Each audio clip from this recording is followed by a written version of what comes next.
If you've ever looked into the accessories catalog for a 2016 to 2021 Honda Pilot, you might have come across this Chrome Tailgate Trim.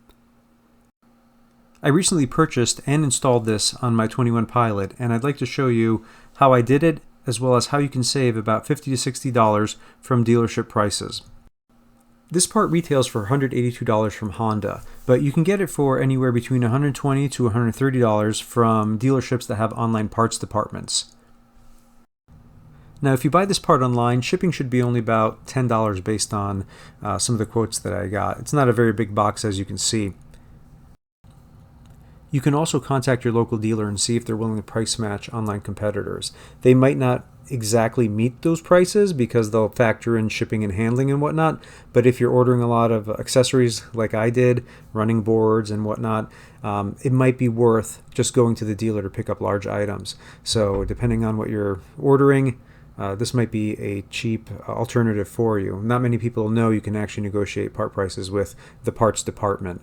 Some manufacturers don't like to do it, like BMW and Mercedes, but Honda, Toyota, Hyundai, Chrysler, they're all fine price matching.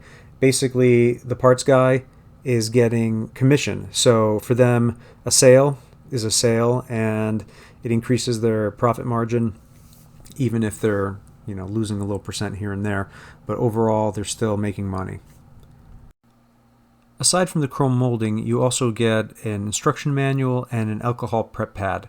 The prep pad is used to remove any particles or debris that is on the tailgate, because it's very important that the surface be clean before you apply the chrome molding onto it.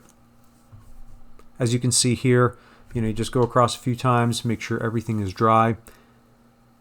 I ended up using some paper towels with isopropyl alcohol, since the little prep pad that they give you just does not have enough alcohol to clean the surface area. Now the next step is to remove the red film that's protecting the adhesive tape on the molding. Once you have all of the red film removed, you can position the molding onto the gate. Now make sure when you put it on to put it on very lightly, because the 3M adhesive that Honda uses on these moldings is very strong and would make it very difficult to reposition the molding if it was put on incorrectly. Once you have the molding in position, press it firmly to ensure that the adhesive tape makes a strong bond.